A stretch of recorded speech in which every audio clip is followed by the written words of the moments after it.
বৰ্তমান 25 চলি আছে, 26 আহি আছে। মোটামুটি এটা প্ৰস্তুতি চলাই আছোঁ।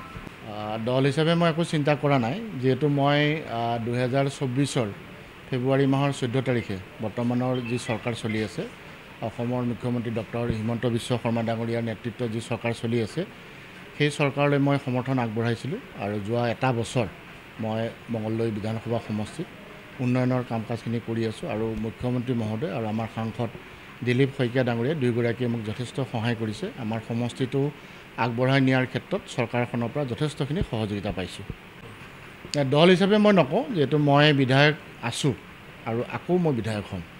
মুখ্যমন্ত্ৰী মহোদয়ৰ পৰা মই 100% সঁহাৰি পাইছোঁ আৰু সাংসদ দিলীপ শইকীয়া ডাঙৰীয়াৰ পৰা 100% সঁহাৰি পাইছোঁ যে আমাৰ আপুনি দৰং জিলাৰ বাসিন্দা। দৰং জিলাখন এছপিৰেশ্যনেল ডিষ্ট্ৰিক্ট আৰু মোৰো এটা ব্লক এছপিৰেশ্যনেল ব্লক। সেই হিচাপে আমাৰ যিখিনি মঙলদৈ সমষ্টিৰ লোক আছে, তেওঁলোকক সকলো ক্ষেত্ৰত আগবঢ়াই নিয়াৰ ক্ষেত্ৰত মই সকলোখিনি কাম কৰিছোঁ। আৰু ইতিমধ্যে অহা 8 ছেপ্টেম্বৰ তাৰিখে আমাৰ মাজলৈ ভাৰতবৰ্ষৰ প্ৰধানমন্ত্ৰী শ্ৰদ্ধেয় নৰেন্দ্ৰ মোদী ডাঙৰীয়া আহিব আৰু আমাৰ মঙলদৈত মেডিকেল কলেজৰ আধাৰশিলা স্থাপন হ'ব।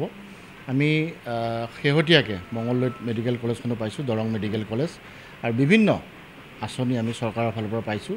আৰু মুখ্যমন্ত্ৰী মহোদয়ৰ পৰা 100%, মই আকৌ এবাৰ কৈছোঁ যে 100% সহযোগিতা পাইছোঁ। গতিকে এটা আশা আছে, দল লৈ কথা নাই, কিন্তু মই অহা বছৰ নিৰ্বাচনত প্ৰতিদ্বন্দ্বিতা কৰিম। মই টিকেটৰ কথাটো কোৱা নাই, যিহেতু মোৰ আৰু কাৰ্যকাল আছে, 2026 মে'লৈকে মোৰ কাৰ্যকাল আছে। এই কাৰ্যকালৰ সময়খিনিত চৰকাৰৰ পৰা মই আৰু সহযোগিতা কামনা কৰিম আৰু ডেভেলপমেণ্টৰ কথা আলোচনা কৰিম।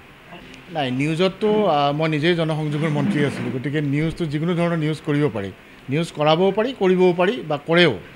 সেইটো লৈ নহয়, আচলতে ৰাইজে কেনেকুৱা ধৰণৰ নেতৃত্ব বিচাৰে, ৰাইজে কি বিচাৰে, সেইটোৰ ওপৰতে ডিপেণ্ড কৰিব। সমষ্টিলৈ কথা নাই যে বিধায়ক হিচাপে বিধায়ক এগৰাকী নিৰ্বাচিত হোৱাৰ পাছত ৰাইজৰ প্ৰতি সেৱা আগবঢ়াব লাগিব আৰু অসমৰ প্ৰতিও, অসমৰ ৰাইজৰ প্ৰতিও দায়বদ্ধতাটো থাকিব।